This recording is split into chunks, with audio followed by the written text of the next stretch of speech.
Hello guys, in Russia, in Krasnodar Krai, 100 soldiers desperately wanted to escape from the Russian army, broke the fence but were stopped by the special forces. And all because the Russian army desperately needs people, needs new soldiers. But these new soldiers, they kind of realize you don't live long if you are a part of the Russian army. That is why they order North Korean soldiers and prevent their soldiers from any leaves, any possible considerations, and sometimes don't even put the dates into their contracts. So that literally you serve the Russian army until you get to hell, because that is where the majority of them are now and where the majority of them belong. So let's have a look at this case in Krasnodar and what it means for the general state of the Russian army. That is not the second strongest in the world. Right now it's the second strongest in Russia after the Ukrainian. My name is Anna, I'm from Ukraine, I'm in Ukraine, and if you want to see the defeat and demilitarization of Russia, the only working peace plan, subscribe, we discuss all of that on the channel.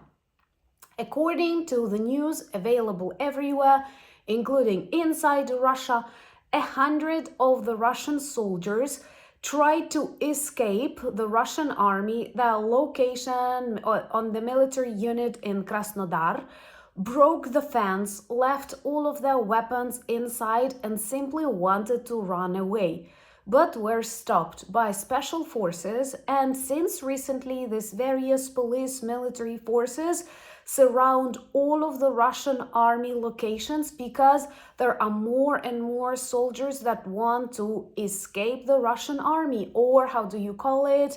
Terminologically, commit this absent without official leave thing. I hope the more soldiers will follow this example, because it is much better than crossing the Ukrainian border, committing the war crime and get transferred again to hell. You know, I don't think that these Russian soldiers are good people who don't want to commit war crimes, who don't want to go to Ukraine and terrorize my people, but they simply care about their lives. Of course, it's not the best motivation, but anyway, much better than actually going to Ukraine. And if we have a look at this case, we can clearly see there are a number of reasons why more and more Russian soldiers don't want to be Russian soldiers. Well, I'm sure many of your countries actually suffered from waves of Russian immigration, those Russians that did not protest against war, did not protest against Putin, but simply did not want to be mobilized and escape to Finland, to the Baltics, to Turkey, to Georgia, and hopefully do not interfere much in the way you see the future of your countries, because sometimes Russians can be guilty of that.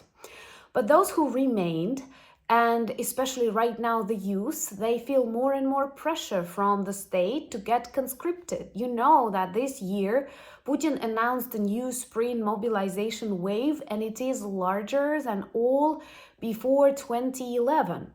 He wants 160,000 people to join the army. I am not sure he will succeed in that. Plus, remember, this will be unmotivated, untrained people, way different from the ones with whom he attacked Ukraine back in 2022. And you already know with the majority of them right now, including the top Russian military that might have had some strategic thinking, yes, they are in hell. And right now we observe this constant absent without official leave things happening in the Russian army.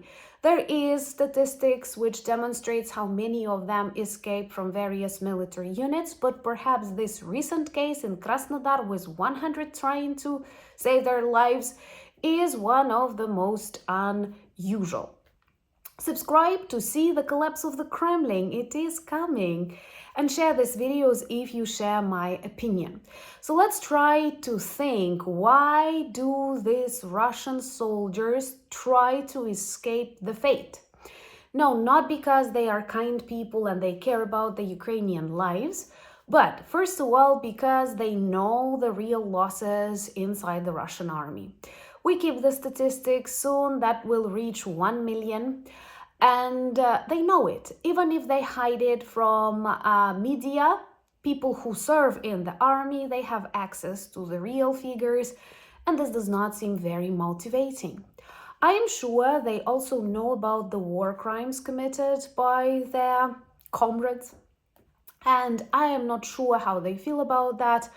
Mainly support, perhaps, because once again, there are no real rebellions inside the Russian army, inside the Russian population. But I think they also learn about these cases when the Ukrainian drones, the Ukrainian intelligence deliver the justice directly inside of Russia.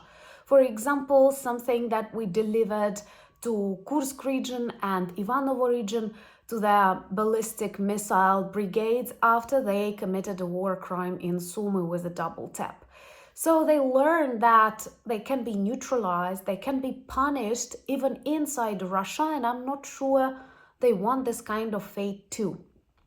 Another thing, we witness a lot of malnutritious, super sick Russian soldiers on the front lines. There are videos of them barely able to walk. There are videos of Russian soldiers who are very disappointed with the way the Russian army treats them and how they cannot get any medical help when they seek one. And once you sign the contract, you are forever there. Just once again, is a very bad contract you can sign. So healthcare, then they don't have enough weapons, and the weapons that they use right now are from the North Korea suppliers. And oh my God, do you want to eat North Korea food? Do you want to wear North Korea clothes? I don't think their weapons are very different from that. Unfortunately, they have a lot of them. They supply Russians with millions of ballistic missiles, with millions, I'm sorry, not millions of ballistic missiles, but millions of artillery shells and lots of ballistic missiles. And other weapons earning billions of dollars. But even Russian military vloggers comment that these are not of high quality.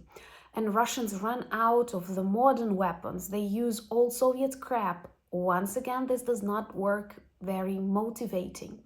And they are slow to evolve. And most importantly, when they sign contracts, quite often they don't have the end date, because their end date is the moment they are neutralized. Another thing is money.